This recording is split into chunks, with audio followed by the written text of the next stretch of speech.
habari ya saizi, mambo ni vipi, mambo yanaendaje? Aisee, tena karibu katika chaneli yetu na mazungumzo yetu. Hapa ni Nuru ya Utalii, Nuru ya Utalii Tanzania. Ni chaneli ambayo inakuangazia mambo kadha wa kadha yanayohusiana na utalii pamoja na fursa ambazo zinapatikana katika utalii. Hapa leo kwa bahati nzuri kabisa nimekutana na rais mstaafu wa Chuo Kikuu cha Sauti 2025 2026. Atajitambulisha then atasema, lakini pia si tu rais mstaafu, ni mhitimu mtarajiwa. Hivi karibuni atahitimu masomo yake ya chuo kikuu. Kwa hiyo nitamuuliza maswali baadhi then atatujibu kulingana na uzoefu wake na experience yake aliyoipata kuanzia mwaka wa kwanza alipofika mpaka sasa hivi mwaka wa 3 anahitimu. Ni mambo gani amepata, amejifunza vitu gani vinavyohusiana na masuala ya utalii pamoja na ujio wa AFCON hapo 2027. Bana, vipi? Sasa mambo yanaendaje? Tunamshukuru Mungu. Hongera na pole kwa majukumu. Asante sana. Bwana, mimi nitakuwa na dakika chache au muda mchache wa kuzungumza na wewe, kwa sababu watazamaji wanatutazama, wengine wanatamani kusoma mambo ya utalii, lakini kwa bahati nzuri umesoma utalii na hivi karibuni utaingia mtaani, si ndio? Yes. Kwa majina yako utajitambulisha na wadhifa wako. Karibu. Okay, asante sana ndugu mtangazaji. Kwanza kabisa nianze kwa kumshukuru Mungu kwa kupata nafasi hii leo kuzungumza mbele ya kamera zako.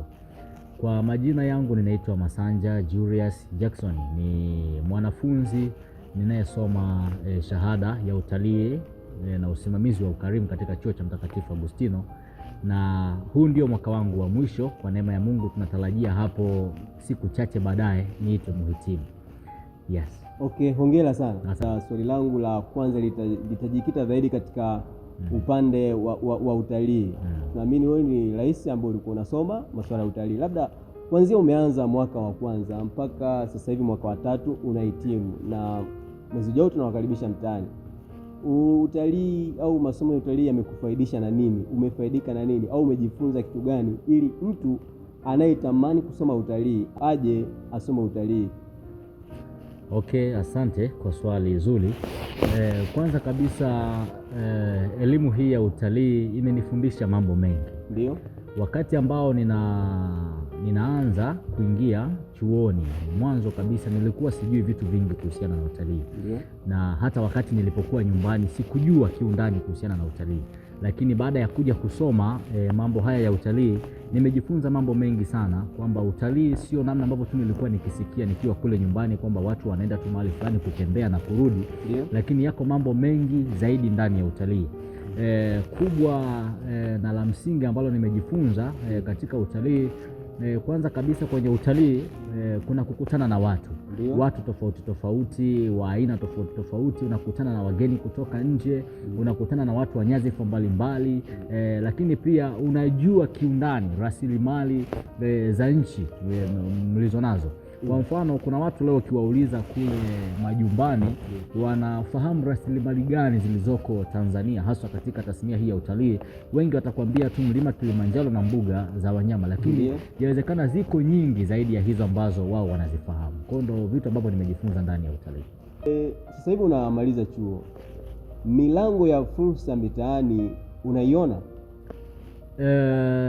Fursa zipo. Na siwezi nikasema kwamba hazipo. Fursa kiuhalisia zipo na sio chache. Fursa ziko nyingi mtaani. Labda tu kitu cha msingi cha kuzungumza ni kwamba watu wachangamke tu kujiandaa kuzipokea au kuzikabili fursa ambazo ziko huko mbele. Kwa mfano, leo hii tuko kwenye industry hii ya utalii. Kuna fursa nyingi sana za utalii. Ya kwanza kubwa ikiwa ni uongozaji wa wageni, lakini nyingine ni uuzaji wa bidhaa zinazotokana na utalii. Kuwauzia wageni cheni, kuwauzia wageni bidhaa za asili kama vile kofia zilizosukwa, vyungu, vinyago na kadhalika. Kwa hiyo fursa za utalii ninazoziona ni nyingi kimsingi, na mimi binafsi nimejipanga kuzikabili hizo fursa.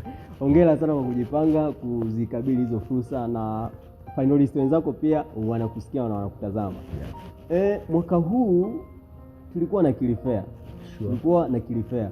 imekuwa ikifanyika kila mara, hususan katika jiji letu la Arusha. Mwaka huu pia kilifea ilifanyika katika viwanja vya magereza Kisongo, si ndio? Lakini bila shaka kilifea umeweza kuhudhuria kilifea tofauti mwaka juzi, mwaka jana na mwaka huu. Lakini kwa mwaka huu imeonekana kuwa ya tofauti sana, imefana sana kilifea mwaka huu. Labda kuna utofauti gani uliokuwepo hasa katika kilifea zilizopita pamoja na ya mwaka huu, kwa sababu yote tunazungumzia katika fursa ambazo zipo ndani ya industry yetu ya utalii? Okay, asante. Kimsingi nimehudhuria kilifea tofauti kwa wakati tofauti, lakini ningeanza kwanza kwa kuizungumzia hii kilifea ni nini. Inawezekana kuna mtu mwingine anatutazama leo lakini hajui tunapozungumza kilifea tunamaanisha nini. Kilifea kwanza kabisa ni tukio la kibiashara haswa katika sekta ya utalii ambalo linawakusanya wadau mbalimbali wa utalii, sio Tanzania tu lakini kutoka mataifa mengine, kutoka East Africa, Central Africa, South Africa na mataifa ya Ulaya. Wote wanakutana Arusha kwa ajili ya explore mambo yaliyoko katika biashara hii ya utalii. Kwa hiyo ndio kilifea. Na kwa kilifea ambayo imefanyika kwa kipindi hiki cha huu mwaka 2026 imekuwa ni ya tofauti sana na ya kipekee ukilinganisha na kilifea nyingine. Utofauti wa kwanza mkubwa ni kwamba kilifea mwaka huu imewakutanisha wadau wengi wa utalii kuliko namna ilivyozoeleka. Hapa tukiwa tunazungumzia wamiliki wa mahoteli, wamiliki wa kampuni za utalii, lakini pia maagent au wakala wa utalii ambao ndio wanafanya kazi kubwa ya kutuletea wageni kutoka nje. Kwa hiyo katika kipindi hiki wamekuwa ni wengi, lakini pia hata watu walioshiriki, watu wa ndani, kumekuwa na hamasa kubwa sana ya watu kushiriki kilifea. Unaweza ukawa shahidi, wewe umefika pale, ilifikia hatua mpaka kiwango cha kiingilio kiliongezeka ili kucontrol namba ya watu ambao wanaingia pale, tofauti na miaka mingine. Kwa hiyo imekuwa ni ya kitofauti sana, imekuwa ni ya kipekee. Lakini pia kitu kingine ambacho kinaifanya iwe ya kipekee ni matumizi ya teknolojia katika kuhakikisha wana control idadi ya watu na kusajili watu kuingia kwenye kilifea mwaka huu. Kwa hiyo imekuwa ni ya kipekee sana. Okay, kilifea mwakani usikose. Itakuwa ni kubwa kuzidi ya mwaka huu. Lakini tunafahamu mwakani tuna AFCON. Sure. AFCON ambayo itafanyika katika nchi 3, Uganda, Kenya pamoja na hapa kwetu Tanzania. Yes. Sasa ningetamani kufahamu au msikilizaji anayekutazama na kukusikia afahamu zaidi kuhusiana na AFCON ambayo inakuja mwakani katika nchi nzima ya Tanzania na kwa Watanzania wote kiujumla.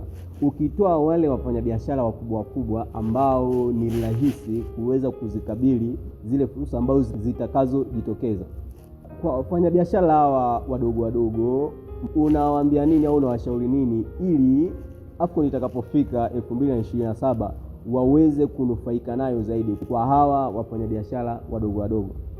Okay, asante. Kwanza kabisa nianze kwa kuipongeza serikali yetu ya Jamhuri ya Muungano wa Tanzania chini ya Wizara ya Maliasili na Utalii ambayo inaongozwa na Mheshimiwa Mbunge Ashatu Kijaji kwa jitihada kubwa ambazo wamezifanya katika kuhakikisha kwamba nchi yetu pia inakuwa kwenye sekta hii ya utalii pamoja na michezo kwa Wizara ya Michezo chini ya kiongozi Paul Makonda. Kwa kweli wamefanya kazi kubwa sana na mpaka sasa hivi inaonekana matunda ya AFCON hayaonekani tu kwa baadaye, lakini hata sasa hivi yameanza kuonekana tayari. Leo tunaona kuna ujenzi wa uwanja mkubwa wa AFCON ikiwa ni hatua za mwanzo za maandalizi ya AFCON hapo Arusha Kisongo, ambapo wako watu wengi sana vijana wameajiliwa kwenye ujenzi pale, lakini pia kwenye ujenzi wa mabarabara. Yote hiyo ni matunda ya maandalizi ya AFCON. Sasa tunapokuja kuwazungumzia wafanyabiashara wadogo kama mama ntilie, kuna wasukuma tololi, kuna wabeba mizigo, lakini kuna waongoza wageni. Kimsingi ni kwamba AFCON inakuja na ajira sio ndogo, ni nyingi. Kwa hiyo mpaka AFCON inakuja kuondoka, nina uhakika kuna vijana hapa tukija kukutana nao baadaye watakuwa ni mabilionea, wengine watakuwa ni mamilionea, wengine watakuwa na miliki gari zao ambazo zitatokana na AFCON 2027. Kwa hiyo niseme tu kwamba fursa zitakuwa ni nyingi. Vijana tu wajiandae kikamilifu, wajipange vizuri kuzikabili fursa hizi ambazo zitatokana na AFCON. Yes. Okay, asante sana. Bila shaka unazidi kueleweka na unaeleweka kwa uzuri kabisa. Kwa hiyo mimi nikuombe tu kijana mwenzangu, baba, mama, mfanyabiashara mdogo, jipange na AFCON. Unajua AFCON AFCON isikupite tu, yani usione AFCON kama vile yani imepita tu kama upepo shua. No, hapana. Hebu jipange na AFCON, uhakikishe kwamba katika AFCON inayokuja ikutoe kutoka mahali pengine kukupeleka sehemu nyingine kiuchumi. Ushauri wako na mchango wako na mawazo yako kwa wizara na kwa serikali nzima kiujumla katika kujiandaa na AFCON. Okay, asante. Ushauri wangu kwa Wizara ya Maliasili na Utalii, na huu ninauelekeza moja kwa moja kwa Mheshimiwa Mbunge Asha na Waziri Asha Kijaji, kwamba jitihada ziendelee kuwekwa kuhakikisha kwamba tunaitangaza nchi yetu. Tunajua AFCON ita play part kubwa kwenye kulitangaza taifa letu katika ulimwengu wa mbele huko, lakini pia waendelee kuangalia na namna nyingine tofauti na AFCON, ili pale AFCON itakapokwenda kumalizika tu tunajua tuna njia nyingine tena za kuendelea kuitangaza nchi yetu kimataifa. Watu waweze kujua mambo gani yanafanyika Tanzania, waweze kujua vivutio gani viko Tanzania, waweze kujua pia watu gani wako Tanzania, wajue pia Tanzania kuna mtu kama mimi ambaye ninaweza nikazungumza mbele ya kamera. Ushauri wangu kwa jamii, ushauri wa kwanza mkubwa ni kwamba tubadilishe mtazamo. Watanzania wengi wanaamini kwamba utalii ni wa wageni peke yao, au wa rangi nyeupe au watu kutoka nje, lakini ukweli ni kwamba utalii ni wa watu wote. Leo tukiangalia ni kwamba hata kampuni nyingi za utalii zinamilikiwa na wazawa ambao ni Watanzania wa hapa.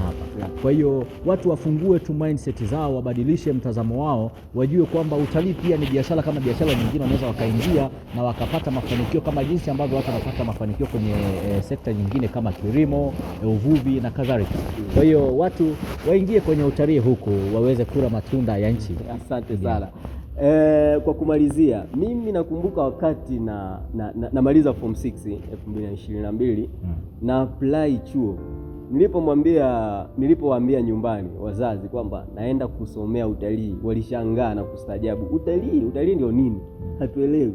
Tena nikamwambia naenda Arusha kusoma utalii hapa. Yaani hawakunielewa kwa haraka, lakini kwa watu wamezoea, yani kule nyumbani wazazi hususan katika mikoa ya kanda ya Ziwa, magharibi kule Kigoma, wamezoea hizi kozi maarufu. Kwa mfano mtu wamezoea mtu labda anaenda kusoma ualimu, anaenda kusoma sheria, anaenda kusoma udokta au engineering na kozi ambazo ni famous, lakini katika utalii kwa yale maeneo kidogo sio kama huku. Lakini na wewe hiyo changamoto ilikupata wakati wa kufanya application zako nyumbani pale ulipowaaga kwamba naenda kusoma utalii, walikuelewa kwa haraka?